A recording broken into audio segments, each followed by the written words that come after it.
Rosario, ¿cómo estás? Buenos días.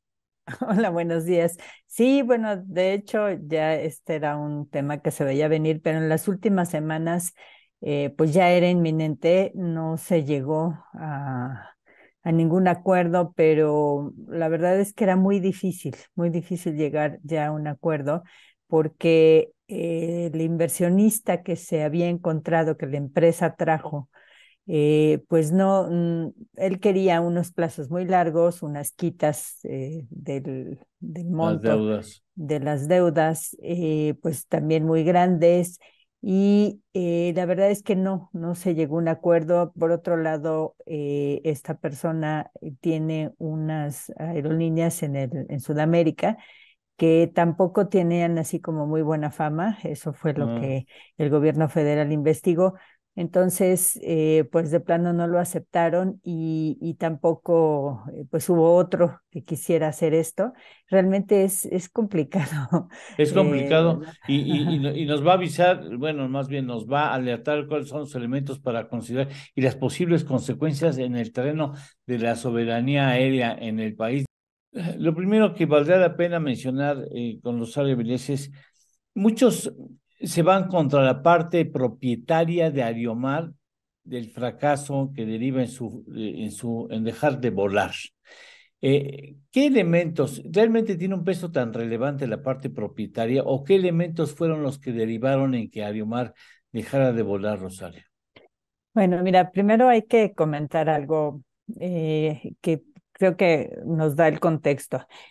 Siempre las aerolíneas en México han tenido esos problemas, o sea, no es cosa de ahora. Desde mucho tiempo antes, siempre pasaba que dejaban de pagar el TUA, el combustible, los servicios de rampa, etcétera, etcétera. Y siempre tenían, ese era como ya el histórico, digamos, tenían alguna flexibilidad, se llegaba a algún acuerdo, el gobierno pues veía cómo ayudar, se les daban plazos, en fin. Esto era lo normal y muchas veces esto provocó también quiebras, ¿no? En algunos casos.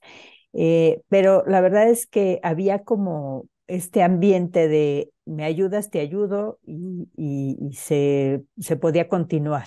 Perdóname que Entonces, te interrumpa. sí. ¿Esa flexibilidad también se muestra en otras partes del mundo o es privativa de México? Bueno, mira, lo que sucede es que, por ejemplo, aquí el gobierno tiene muchos elementos que son los que hace que las aerolíneas, es decir, da muchos servicios, como el combustible, por ejemplo. Ya. El combustible en todas partes del mundo o en casi todas es privado. Entonces, ahí se hacen otros arreglos. Pero Ya. te voy a decir una cosa, no es infrecuente que veamos que hay muchas aerolíneas en capítulo 11 de quiebras de los Estados Unidos y que muchas aerolíneas quiebren. ¿Por qué? Porque es un problema estructural también de las Ya. aerolíneas. Tienen márgenes de rentabilidad muy chiquitos y Ah. esto hace que frecuentemente tengan pérdidas o que tengan rentabilidades del 2, del 3% cuando mucho. Entonces, esta condición hace que frecuentemente estén endeudadas. Bueno, este era el contexto. ¿Qué sucede en esta administración? En esta administración, empezando, recordarse el caso de Interjet, que era Sí. exactamente igual. Lo que pasa es que a Aeromar sí se le interviene en la caja. El Servicio de Administración Tributaria le intervino la caja desde hace 4 años. Entonces, aquí sí yo veo una corresponsabilidad, porque si veían que ya no era factible, pues una de dos, o le decían, mira, mejor déjalo aquí, o en lugar de que creciera la deuda, o Sí. bien, pues veían la manera de ayudarle. Ahora bien, ¿qué sucede en otras partes del mundo? Cuando los países ven que una aerolínea le da servicio y se necesita, pues le ponen dinero. Y le ponen dinero por esto que te comento, porque la rentabilidad es muy chiquita. Lo valioso de la aviación es lo que genera alrededor. Claro. Genera negocios, genera turismo en muchos lugares, genera comercio, genera una serie de empleos, negocios, tecnologías alrededor que hacen que un país sea más fuerte. Entonces, ¿qué pasa con el tema de Aeromar?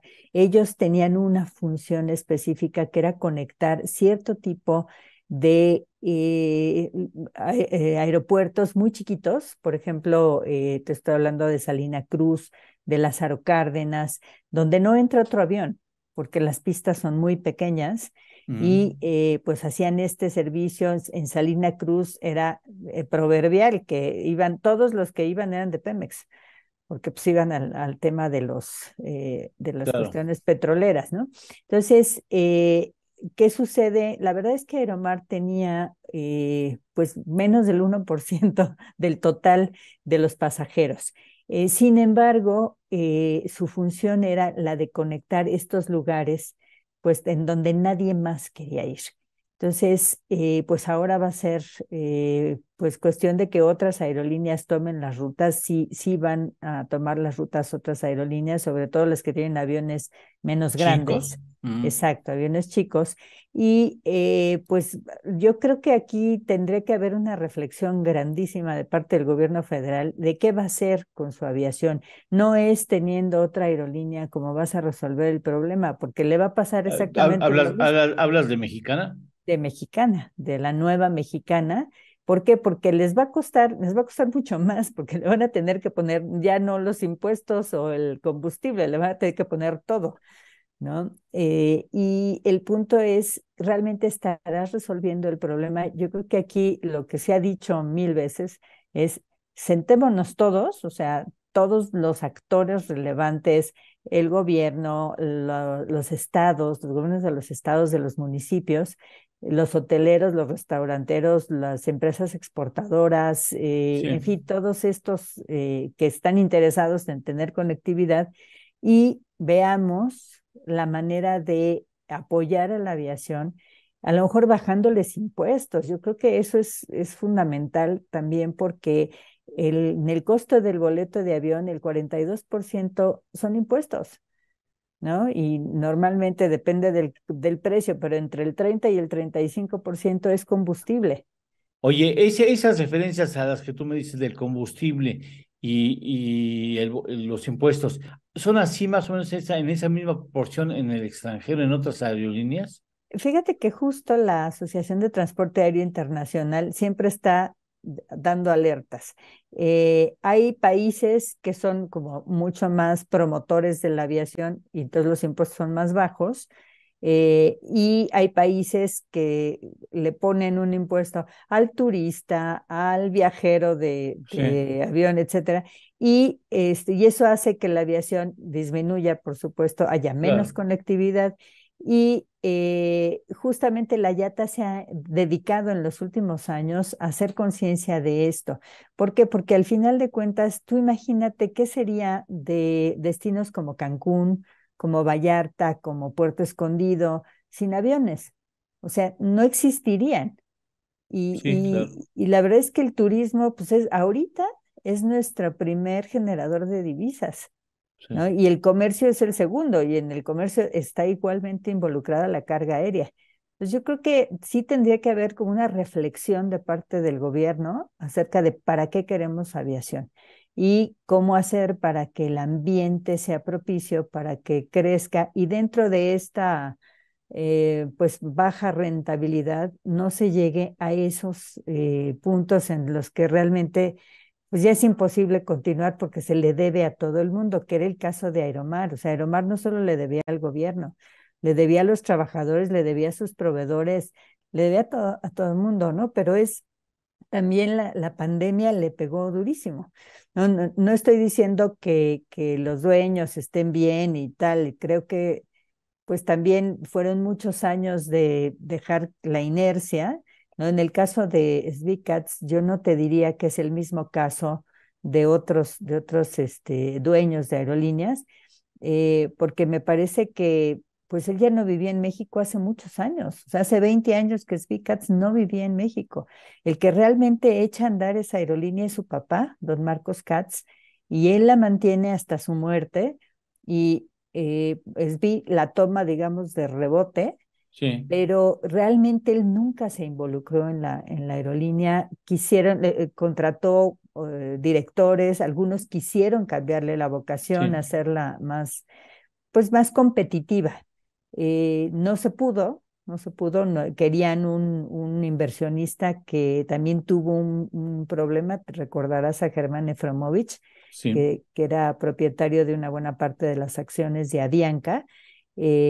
Ya no se pudo seguir con eso porque Efromovich tuvo sus propios problemas en Avianca y en Brasil, pero siempre se buscó eso, pero realmente, vamos a decirlo, yo creo que es un problema compartido entre gobierno y bien. propietarios. Rosario, te agradezco mucho que estés aquí con nosotros y nos expliques este asunto, que ahora nos queda mucho más claro, por supuesto, y te empezamos la sección para el próximo martes. Muchas gracias por Muchísimas estar con nosotros, eres muy amable, gracias.